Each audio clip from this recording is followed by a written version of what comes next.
Hello friends, मैं मनोज कुमार। स्वागत है आपका हमारे यूट्यूब चैनल पे। हम पढ़ रहे थे प्रॉफिट एंड लॉस, यानी कि लाभ एवं हानि। कल हमने डिसऑनेस्ट सेलिंग पढ़ी, यानी कि बेईमान दुकानदार जो कम बेचता है, कम लाता है, ज़्यादा बेचता है, वो वाला सीन। तो आज हम उससे आगे पढ़ेंगे, क्वेश्चन से शुरू करेंगे। फर्स्ट क्वेश्चन है, एक दुकानदार 23% छूट देकर भी 21% का लाभ कमा लेता है, तो हमें निकालना है क्रय मूल्य और अंकित मूल्य का अनुपात। ठीक है, मैंने आपको एक टर्म बताई थी, सीपी, एसपी और एमपी, मार्क प्राइस। ये अंकित मूल्य है। हमें पूछा है क्रय मूल्य एवं मार्क प्राइस अंकित मूल्य का अनुपात। तो हम क्रय मूल्य और अंकित मूल्य के बीच डायरेक्ट कोई भी संबंध स्थापित नहीं कर सकते। हमें पहले सीपी से एसपी जाना होगा, फिर एसपी से एमपी या एमपी से एसपी आना होगा। ठीक है, यह चीज़ मैंने आपको बताई थी। तो ये ध्यान में रखते हुए हम क्वेश्चन बनाएंगे। क्वेश्चन क्या बोल रहा है कि 23% छूट देकर भी 21% का प्रॉफिट कमाता है। 23% का छूट दिया, यानी कि सीपी हो गया अपना और एमपी हो गया। अब छूट मैंने आपको बताई थी, छूट किस पे देंगे? मार्क प्राइस एमपी पे देंगे। तो ये मैंने मार्क प्राइस पे 23 की छूट दी, यानी कि 77 बच गया। तो एमपी इंटू 77/100 ये किसके बराबर होगा? ये अपने एसपी के बराबर होगा, क्योंकि मार्क प्राइस पे छूट देके ही तो हम वस्तु को बेचते हैं। बेचने वाला मूल्य कौन सा होता है? विक्रय मूल्य, एसपी। अब बोल रहे हैं फिर भी इस पे वो 21% का लाभ कमा लेता है। 21% का लाभ कमा लेता है। अब लाभ या हानि किस पे निकालते हैं? सीपी पे। तो इसका 21% लाभ, यानी कि सीपी का 121/100, ये किसके बराबर होगा? ये भी एसपी के बराबर होगा। ठीक है, यहाँ तक समझ आ गया। अब एसपी तो वही है, सेम। तो ये चीज़ें एसपी एसपी बराबर कर देंगे, तो क्या आ जाएगा? सीपी इंटू 121/100 ये किसके बराबर होगा? MP into 77/100। 100 से 100 कट जाएगा। ये 11 से काटूंगा 11, ये 11 से काटूंगा 7। तो सीपी बटे एमपी क्या आ गया? 7/11। ठीक है, क्या करना है? सिंपल सा, सीपी और एमपी का रेशियो पूछा है। हमें सीपी से एसपी तक पहुंचना है, एमपी से एसपी तक पहुंचना है, फिर बराबर कर देना है। ठीक है, इजी सा क्वेश्चन था।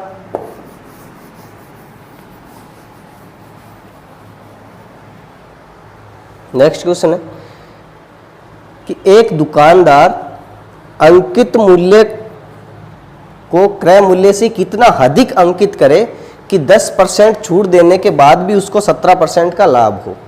सिंपल सी चीज़ क्या बोल रहा है कि क्रय मूल्य को कितना अधिक अंकित करे कि 10% छूट देकर भी उसे 17% का लाभ हो। अब वही सेम चीज़ करेंगे, सीपी लिख देंगे, एमपी लिख देंगे, पर इनके डायरेक्ट बराबर हमें कोई संबंध नहीं लिख सकते। हमें इस बार एमपी निकालना है। ठीक है, अब ये चीज़ बोल रहा है कि वो 10% की छूट दे देता है, तो एमपी का 10% छूट यानी कि 90/100 ये किसके बराबर होगा? ये एसपी के बराबर होगा। और सीपी अब क्या बोल रहा है? 10% छूट देने के बाद भी वो 17% का लाभ कमा लेता है। तो लाभ या हानि किस पे होता है?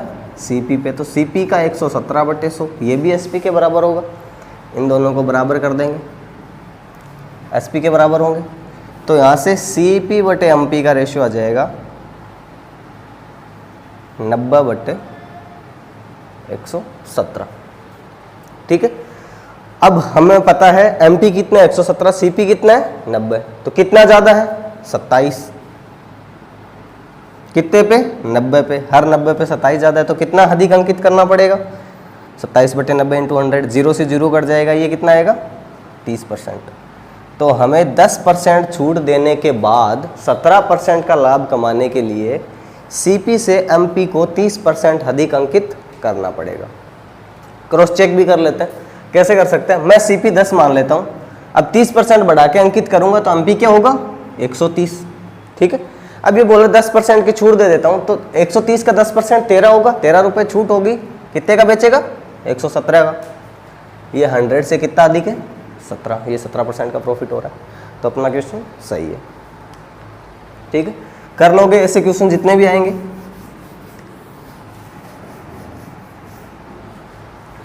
नेक्स्ट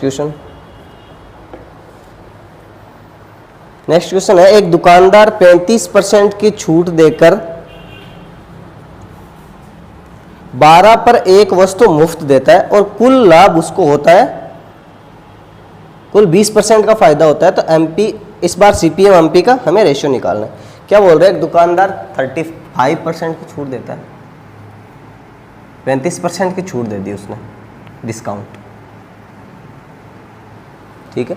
उसके बाद क्या बोल रहे हैं, हर 12 पे एक वस्तु फ्री देता है, यानी कि 12 वस्तु पे एक वस्तु फ्री भी देता है, ठीक है।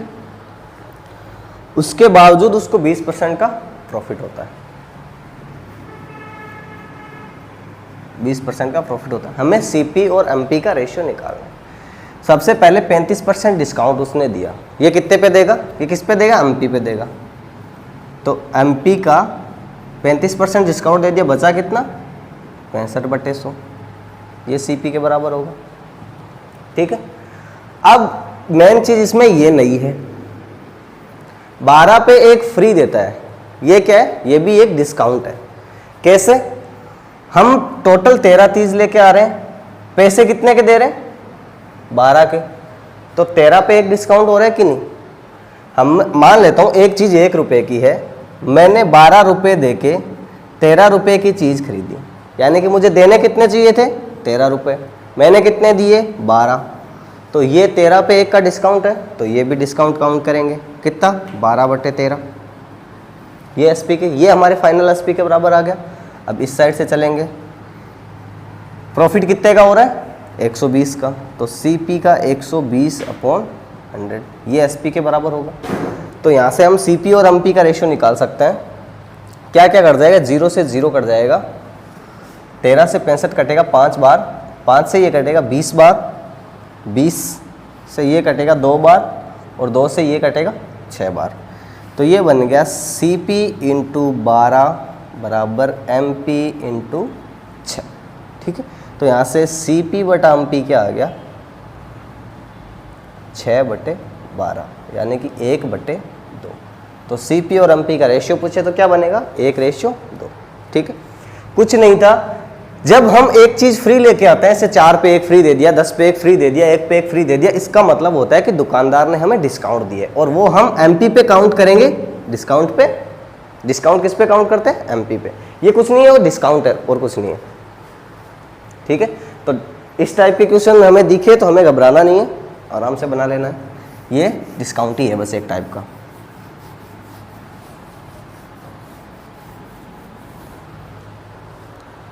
ठीक है, नेक्स्ट क्वेश्चन है, क्वेश्चन ये है कि अगर एक किताब का एसपी छूट का 5 गुना है, ठीक है, और छूट प्रतिशत लाभ प्रतिशत के बराबर है, ठीक है, छूट प्रतिशत लाभ प्रतिशत के बराबर दिया हुआ है, हमें निकालना है छूट एवं सीपी का अनुपात। क्या दिया हुआ है कि जो एसपी हमारा है वो छूट का 5 गुना है।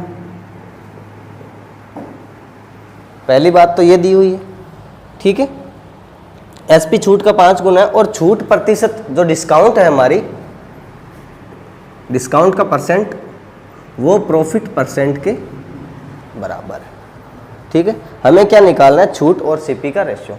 तो सबसे पहले मैं लिख लेता हूं एसपी, ये अपना डिस्काउंट, और एमपी। डिस्काउंट हमेशा किस पे मिलता है, एमपी पे, ठीक है।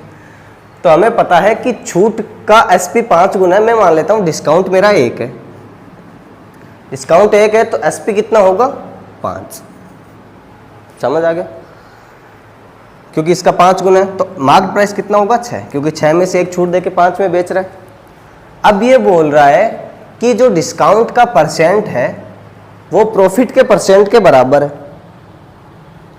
ठीक है, यानी कि यहां पे मैं क्या लिख लेता हूं, सीपी। यहां पे 6 पे 1 छूट मिल रही है, ठीक है, 6 पे 1 छूट मिल रही है, मतलब 1/6%, 1/6 छूट मिल रही है, यानी कि कितनी है, 16 सही 2/6, 3%। डिस्काउंट परसेंट प्रॉफिट परसेंट के बराबर है, तो मैं मान लेता हूँ मैं CP पे 1 छूट दे रहा हूँ, सॉरी 1 प्रॉफिट कमा रहा हूँ, ठीक है। ये यहाँ पे नहीं लिखना चाहिए, यहाँ पे मैं प्रॉफिट लिख देता हूँ। 6 पे 1 प्रॉफिट हो रहा है, तो अब हमारा SP कितना हो जाएगा 7, ठीक है। समझ आ गया। यहाँ पे 6 पे 1 की छूट मिल रही है, यहाँ पे 6 पे 1 का प्रॉफिट कमा रहे हैं, मतलब छूट प्रतिशत और प्रॉफिट परसेंट हमने बराबर कर दिया। यहाँ तक समझ आ गई। अब हमारा प्रॉफिट और डिस्काउंट का कोई मतलब नहीं रह गया, ये मैं यहाँ से डिलीट कर दूंगा। अब सबसे बड़ी चीज़ क्या है, SP बराबर होना चाहिए, क्योंकि वहाँ से इधर आए हैं और यहाँ से इधर गए, SP तो बराबर होना चाहिए। बराबर करने के लिए मैंने आपको परसेंटेज में पढ़ाया था कि यहाँ पे 5 लिख देंगे, ये वाली वैल्यू, यहाँ पे ये वाले लिख देंगे 7। तो ये क्या बनेगा, मल्टीप्लाई कर देंगे 30, 35 और 42, ठीक है। तो अब हम यहाँ से प्रॉफिट निकाल सकते हैं। प्रॉफिट कितने रुपए का हो रहा है, 5 का 30 पे, और यहाँ पे छूट कितने की मिल रही है, 7 की, कितने पे, 42 पे। ये निकाल के देख तो परसेंटेज में बराबर आएगी, रियल वैल्यू में बराबर नहीं आएगी। हमें क्या पूछा, CP का रेशियो पूछा है, किसके साथ, डिस्काउंट के साथ। CP कितना है 30, डिस्काउंट कितना है 7, तो CP और डिस्काउंट का रेशियो कितना होगा 30:7। समझ आया। एक बार दोबारा देख लेते हैं। हमें दिया हुआ है SP छूट का 5 गुना है, मैंने एक डिस्काउंट ले लिया, SP 5 आ गया, तो MP हमारा 6 आ गया। दूसरी चीज बोल रहा है डिस्काउंट परसेंट प्रॉफिट परसेंट के बराबर है, तो डिस्काउंट हमारा 16 सही 2/3 है, तो हमने CP मान लिया 6, 1 का हमने प्रॉफिट कमाया, तो SP कितना हो गया 7। अब ये 5 और 7 हमें बराबर करना है, क्योंकि ये बराबर वैल्यू होनी चाहिए, तो हमने इसको ये वैल्यू यहाँ पे लिख दी, ये वैल्यू यहाँ पे लिख के मल्टीप्लाई कर दिया। ये आ गया, CP आ गया हमारा 30, SP आ गया 35, MP आ गया 42। हमने डिस्काउंट और CP का अनुपात निकाल दिया, ठीक है। आसान था, कुछ नहीं था, बस थोड़ा सा जैसे जैसे बोल रहे हैं वैसे वैसे हमें करना है, बस लैंग्वेज का ही खेल है इसमें, पूरी अर्थमेटिक में, और कुछ नहीं।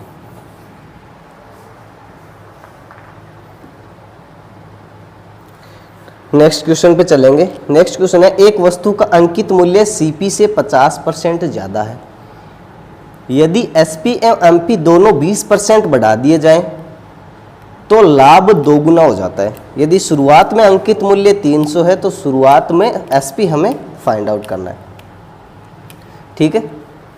क्या बोल रहा है, क्या दिया हुआ है हमें, MP दिया हुआ है, मार्क प्राइस 300, और साथ में ये भी दिया हुआ है कि मार्क्ड प्राइस है वो CP से 50% अधिक है, यानी कि ये 150 की वैल्यू है, तो 100 कितना होगा 200, यानी कि CP कितना है 200, तो हमारा CP 200 है। अब ये चीज बोल रहा है कि अगर मैं SP और MP दोनों को 20-20% बढ़ा दूं तो मेरा लाभ है जो पहले से दुगना हो जाता है, ठीक है। अब हमारे MP कोई काम का नहीं है, MP से हमें कोई मतलब नहीं है, हम निकाल लेते हैं SP। हमें SP निकालना है, तो मैं मान लेता हूं SP 100%, ठीक है। SP मैंने मान लिया 100% है, हमें इस 100% की वैल्यू ही निकालनी है। तो सबसे पहले ये बोल रहा है कि अगर मैं इसको 20% बढ़ा दूं तो प्रॉफिट पहले से दुगना हो जाता है। इसको 20% अगर बढ़ाऊंगा तो कितना होगा 120%। अब मैंने आपको बताया था प्रॉफिट क्या होता है, SP माइनस CP, ठीक है। SP हमारा पहले कितना था 100% माइनस 200, ये हमारा प्रॉफिट हो गया पहले का। दोबारा हमारा SP कितना है 120%, और SP वही CP वही सेम है 200। ये जो अनुपात है ये हमें दिया हुआ है 1:2, क्योंकि बाद वाला पहले से दुगना हो जाता है, ठीक है। तो इस 2 से मल्टीप्लाई करेंगे, इधर ये आएगा 200% माइनस 400 इक्वल टू 120% माइनस 200, ठीक है। ये क्या बनेगा 80%, परसेंट वाले एक साइड कर लेंगे, 80% बराबर 200। ठीक है, 80% की वैल्यू 200 है, ये हमें पता चल गई। हमें कितने की निकालनी है? 100 की। तो 80% कितने की वैल्यू है? 200 की। हमें निकालनी है 100% की वैल्यू, क्योंकि 100% हमने एसपी माना है। ये कितना आएगा? 250। तो हमारा एसपी कितना है? 250 रुपये। कुछ नहीं था, एकदम सा आसान था। हमें दिया हुआ था एमपी, वो 50% अधिक बना के रखा हुआ है सीपी से, उस हिसाब से हमने सीपी निकाल लिया। अब बोल रहे हैं पहले से प्रॉफिट ज़्यादा हो जाएगा 20%, दोनों इसकी वैल्यू 20% बढ़ गई तो प्रॉफिट डबल हो गया। सॉल्व कर लिया। ठीक है,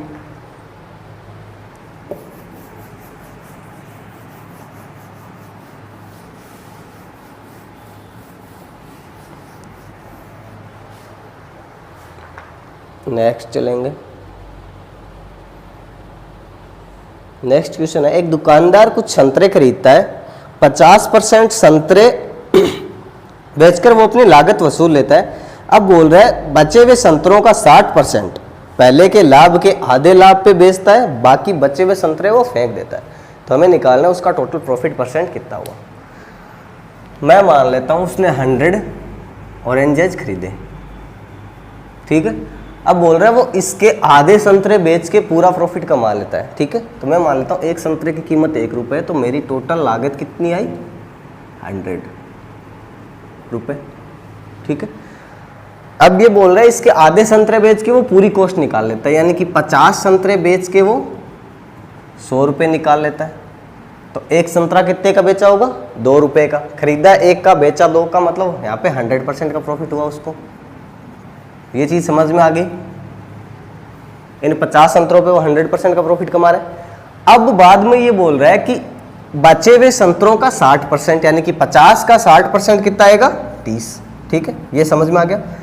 इन 30 संतरों को वो पहले के प्रॉफिट के आधे पे बेचता है, यानी कि कितने पे बेच रहा है? 50% प्रॉफिट पे बेच रहा है। तो 30 का 50% प्रॉफिट कितना हो गया? 15 रुपये। तो 30 संतरों में 30 संतरों को 30 रुपये में खरीद के लाया था, 15 का प्रॉफिट कमा रहा है। तो कितने में बेच रहा है इसको? 45 में। बचे 20 जो संतरे हैं वो सड़ गए, गल गए, पता नहीं क्या हुआ, वो उसने फेंक दिए, उनका कुछ प्रॉफिट लॉस कुछ नहीं हुआ। तो अब मेरे को बताइए कि ये जो 100 संतरे उसने बेचे, उनका टोटल उसने कितना रुपए कमाया? 145। समझ आ गया? कितने में खरीद के लाया था? कॉस्ट कितनी थी उसकी? 100 रुपीज। कितना प्रॉफिट कमाया? 45 रुपये। कितने पे? 100 पे। तो मैं परसेंटेज निकाल दूंगा, प्रॉफिट परसेंट कितना आएगा? 45%। ठीक, ऐसे क्वेश्चन बहुत सारे देखने को मिलेंगे आपको। 1 रुपये या 10 रुपये आप कितनी भी कॉस्ट मान सकते हो, फिर जैसे जैसे बोल रहा है उस हिसाब से क्वेश्चन बना लेंगे। नेक्स्ट क्वेश्चन है कि राम एक घोड़े को शाम को 4860 4860 रुपये में बेचता है, तो 19% की हानि होती है। ठीक है, अब बोल रहे श्याम उस घोड़े को मोहन को बेच देता है उस कीमत पे जिससे कि राम को 17% का लाभ हुआ होता। तो हमें निकालना है श्याम को कितना प्रॉफिट हुआ। सबसे पहले हमें दिया हुआ है 4860 रुपये में घोड़ा राम श्याम को बेचता है। ठीक है, यहाँ पे उसको कितना हुआ? 19% का घाटा हुआ। तो ये किसकी वैल्यू है? 81 की। 19% का घाटा हुआ, 81 की वैल्यू है। अब आगे ये बोल रहा है कि श्याम मोहन को उस कीमत में बेचता है कि श्याम मोहन को उस कीमत पे बेचता है जिस कीमत पे राम अगर बेचता तो उसको 17% का लाभ होता। तो वो कीमत निकालने के लिए हमें 17% लाभ वाली कीमत निकालनी पड़ेगी। ये मैं काटूंगा 81 से कितनी बार कटेगा? 60 बार। ये मल्टीप्लाई करूंगा कितना आएगा? 0 2 7 0 7020 रुपये। इस कीमत पे अगर राम श्याम को बेचता तो राम को 17% का प्रॉफिट होता। अब निकालना है कि इसने कितना लॉस उठाया। ठीक है, या श्याम ने कितना प्रॉफिट कमाया। राम का लॉस श्याम के प्रॉफिट के बराबर है, निकाल देंगे। 7020 रुपये का मोहन को बेच रहा है, खरीदा कितने का था? 4060 रुपये का। कितना आएगा 0612, 2160 रुपये का प्रॉफिट। क्या था, बहुत ही आसान था। राम को 19% का लॉस हो रहा है, श्याम को 17% का प्रॉफिट हो रहा है। ये हमने इस कीमत से हमने वो वाली कीमत निकाली जिस पे राम बेच सकता था।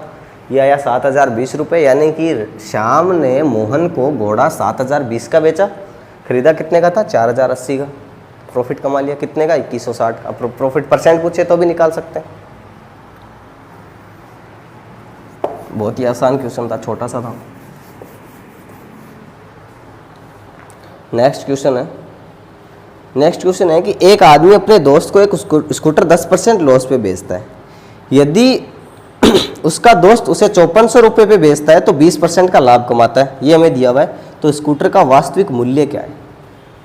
क्या बोल रहा है, एक फ्रेंड है F, वो अपने एक फ्रेंड F1 को स्कूटर बेचता है कितने पे, 10% लॉस पे। अब जो उसका फ्रेंड है वो अपने किसी अलग दोस्त F2 को बेच देता है कितने में, 5400 रुपये में, और वो कमाता है 20% का प्रॉफिट। फ्रेंड है वो 5400 रुपये में बेच के 20% का प्रॉफिट कमाता है, तो F1 ने उसको कितने में खरीदा, निकाल सकते हैं। 5400 है वो 120 की वैल्यू है, हमें 100 की निकालनी है, ये आएगा 4500 रुपये का। तो F1 क्या था, घोड़ा था, स्कूटर था। तो F1 है वो स्कूटर 4500 रुपये का लेके आया। अब ये F1 ने 10% लॉस पे खरीदा, किससे, F से। तो ये कितने की वैल्यू है, 90 की। तो 4500 कितने की वैल्यू है, 90 की। हमें निकालनी 100 की, यानी कि F को वो स्कूटर कितने का पड़ा था, ये आएगा 5000। तो स्कूटर की वास्तविक कीमत कितनी थी, 5000 रुपये। ठीक है, 120 की वैल्यू 54 है, हमने 90 की निकाल ली। ठीक है, 90 की वैल्यू 4500, 100 की निकाली, 5000 रुपये। तो F ने स्कूटर कितने का खरीदा था, 5000 का, वो की वास्तविक कीमत। ठीक है, आज के लिए इतना ही, फिर करेंगे, कल मिलेंगे। Thank you.